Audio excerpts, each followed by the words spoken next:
Hello everyone, কেমন আছেন সবাই? আমি পায়েল, আমার নতুন একটি ব্লগে আপনাদের অনেক স্বাগত। আজ শনিবার সকাল ওই 11:30 মতো হবে। তো সারা সপ্তাহ শেষে যখন এই শনি রোববারটা আসে তখন মনে হয় যাক এবার ছুটি, কিন্তু বাড়ির মেয়েদের তো সেই উপায়টা থাকে না।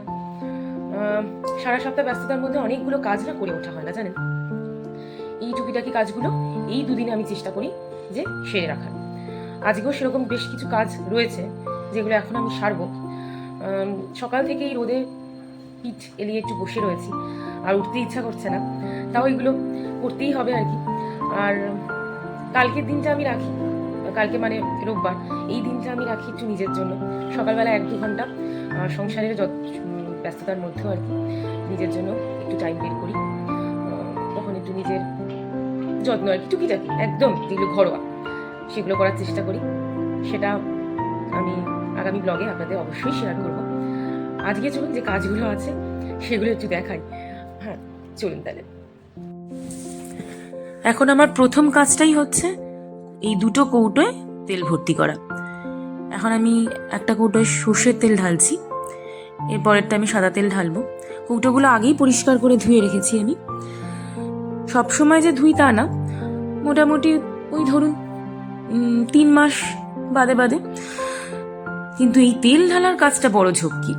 এই যে একবারে তেলটা ঢেলে রাখবো, এইটা মোটামুটি 1.5 মাসের জন্য আমায় নিশ্চিন্ত রাখে। যত খুশি রান্না করো, কৌটো থেকে তেল নাও আর করো, কিন্তু তেল যদি রান্নার মাঝে শেষ হয়ে যায়, সেই তেল ঢেলে আবার রান্না করতে বাপরে বাপ, সে একটা বিশাল হেডেক। তাই জন্য এই কাজটা আমি শনি রোববার জন্যই বাঁচিয়ে রাখি, যাতে কৌটোগুলো পরিষ্কার করে ধুয়ে একেবারে ঢেলে রাখতে পারি। এবার দেখছেন সাদা তেলটা ঢালছি।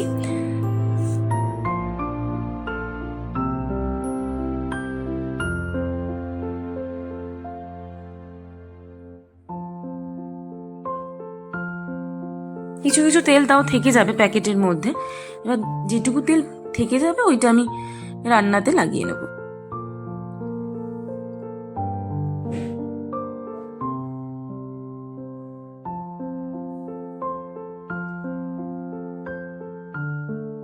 তেলের মুখগুলো ভালো করে পরিষ্কার করে নিয়েছি, কারণ সব সময় সম্ভব হয় না।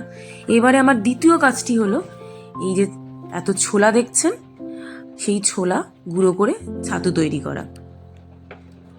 আমি বাড়িতেই সব ছোলার প্যাকেট কিনে রাখি। মোটামুটি কিনলে একেবারে ওই ধরুন 5-6টা প্যাকেট একেবারে কিনি, তারপরে 3টে প্যাকেট করলাম গুঁড়ো, আবার পরের সপ্তাহে কি আরো 2 সপ্তাহ বাদে আরো 3টে প্যাকেট গুঁড়ো করলাম। ছাতুটা বাইরে থেকেই কিনে খান হয়তো অনেকে আপনারা, কিন্তু আমার ঠিক ভালো লাগে না। আমার মনে হয় ঘরে একটু ছোলা কিনে যদি গুঁড়িয়ে নেওয়া যায় তাহলে স্বাদটা অনেক ভালো আসে, আর এটা বেশি হেলদিও। কারণ বাইরের যে ছোলার ছাতুগুলো সেগুলো খারাপ বলছি না একবারও, কিন্তু নিজের চোখে দেখতে পাই না তো কোথায় গুঁড়ো হচ্ছে, কেমনভাবে গুঁড়ো হচ্ছে, তার মধ্যে কিছু অন্য কিছু মেশাচ্ছে কিনা। সেই জন্য নিজের হাতে গুঁড়ো করে খাওয়াটাই আমি সেফ মনে করি। আর আমরা রোজই ব্রেকফাস্টে 365 দিন, সে শীত গ্রীষ্ম বর্ষা, এই ছাতুটাই প্রেফার করি। অনেকে হয়তো শুনলে অবাক হবেন, শীতকালেও আমরা ছাতু খাই, তবে সামান্য গরম জল মিশিয়ে, তাহলে আর ঠান্ডা লাগার ভয়টা থাকে না। এবার দেখছেন মোটামুটি গুঁড়ো করে নিয়েছি। কথা বলতে বলতে আমি আস্তে আস্তে চামচে করে কৌটোটা ভর্তি করে নিয়েছি।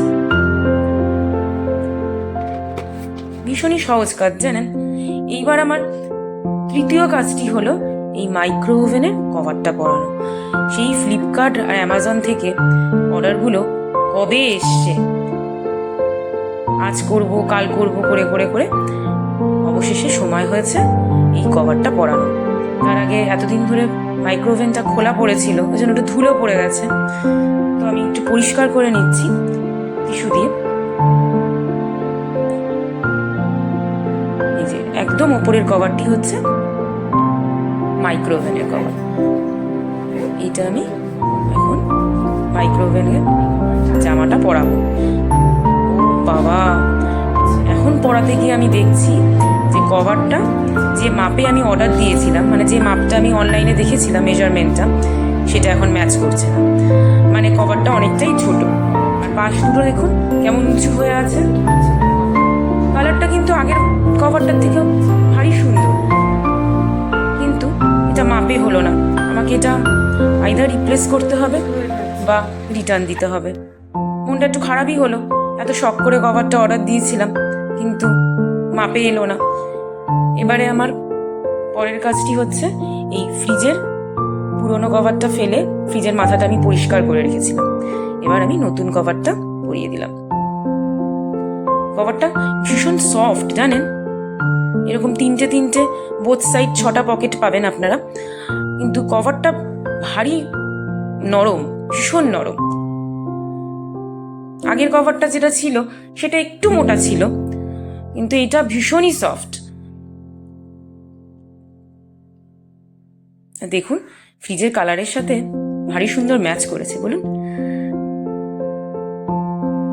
আবার এর সাথে দুটো ওই হ্যান্ডেল কভারও দিয়েছে, একটা আমি এখন পরিয়ে নেব, আর একটা এক্সট্রা যখন এটা ছিঁড়ে যাবে ব্যবহার করতে করতে তখন ওইটা আমি ব্যবহার করব। এই হ্যান্ডেল কভারটা কিন্তু মোটামুটি একদম মাপে এসছে, দেখতেই পাচ্ছেন সুন্দর লাগছে। এর সাথে আরো যে 3টে জিনিস এসছে সেটা হচ্ছে এই 3টে শীট ফ্রিজের মধ্যে লাগানোর জন্য। ফ্রিজের যে আলাদা র্যাকগুলো থাকে, এগুলো র্যাক কভার, র্যাকের মধ্যে একদম মানে পুরো লেগে যাবে। আপনি যদি ভেতরে ঢুকিয়ে দেন তাহলে বুঝতে পারবেন, একদম যেরকম পেস্ট করার মতো পুরো চিপকে যায় সেরকম একেবারে পেস্ট হওয়ার মতো লেগে যাবে র্যাকের মধ্যে। এরপর আপনার ফ্রিজে কিছু বার করতে গেলে, ঢোকাতে গেলে অনেক সময় দেখবেন কিছু জিনিসপত্র র্যাকের মধ্যে পড়েই যায়, তরকারি পড়ে গেল, কখনো দুধ পড়ে গেল, আমার তো এটা প্রায়ই হয়। তো এইটা লাগিয়ে দিলাম, আর এখন প্রবলেম হবে না। এইটা শুধু পরিষ্কার করে নিলেই হবে। মাঝে মাঝে উইকলি করে করতে পারেন বা 15 days গ্যাপে করতে পারেন, তাহলে ফ্রিজটা কি থাকে পরিষ্কার। আর এইটা হচ্ছে আমাদের সেই পুরনো কভারটা। এখন আমি এর পকেটগুলো হাতড়ে হাতড়ে দেখছি যে কিছু জিনিস থেকে গেল কিনা। তো এই কভারটার অবস্থা খুবই খারাপ হয়ে গেছিল, মানে একদম শোলা বেরিয়ে গেছিল। পকেটগুলো ছিঁড়ে গিয়ে পকেটের মধ্যে একদম শোলা বেরিয়ে কাপড়গুলো টুকরো টুকরো হয়ে, মানে এর মধ্যে অনেক দরকারি জিনিস আমাদের থাকতো। যখনই সেগুলো বার করতে যেতাম প্রথমে আগে হাতে এক মুঠো ওই কাপড় ছেঁড়া উঠে আসবে, তারপর আপনার প্রয়োজনীয় জিনিস।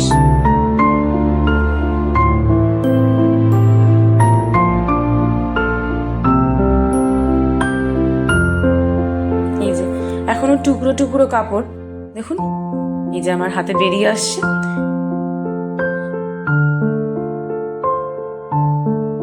লাস্টের দিকে যতই অসুবিধা হোক, কিন্তু তাও পুরনো জিনিস একটা মায়া ত্যাগ করা যায় না, তাই দেখছি এটা অন্য কোনো কাজে লাগিয়ে নেওয়া যদি যায়। চলুন এখন এই প্যাকেটটি পড়ে আছে, এটা খুলে একবার দেখে নিই যেটা অর্ডার দিয়েছিলাম সেটা ঠিকঠাক এলো কিনা। এটাও একটা মাইক্রোওভেনেরই জিনিস। এটা হচ্ছে হ্যান্ড গ্লাভস, গরম জিনিস ধরার জন্য। অনেকদিন এই কাপড় দিয়ে দিয়ে ধরে জানেন তো খুব অসুবিধা হয়, তাই এই গ্লাভসটা অর্ডার দিলাম। দেখি এবার পরে এটা কেমন হয়েছে। চলুন একবার পরে দেখি। কালারটা কি সুন্দর না? হোয়াইটের ওপর প্রিন্ট অনেকগুলো ছিল জানেন, কিন্তু আমার মনে হলো এই কালারটাই ভালো হবে, কারণ হোয়াইটটা সহজে নোংরা হয়ে যায়, আর একটু ডিপ কালার আমার আবার খুব পছন্দের, তো এইটা মনে হলো খুবই ভালো হবে। তো এখন দেখছি কালারটা যেরকম দেখেছিলাম অনলাইনে ঠিক সেরকমই হয়েছে। এবার আমি একটু জল গরম করতে দিয়েছি, দেখি এটা দিয়ে ঠিকঠাক ধরে বের করতে পারছি কিনা। চলুন একবার খুলে একটু জলটা বের করে দেখি।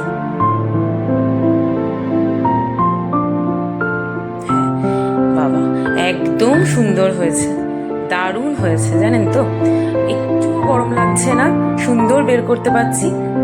এটা ভীষণই ইউজফুল, আপনারাও কিনে দেখতে পারেন। আজ ভিডিওটা এই অবধি।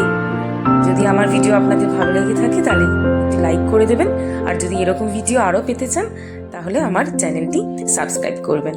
ধন্যবাদ।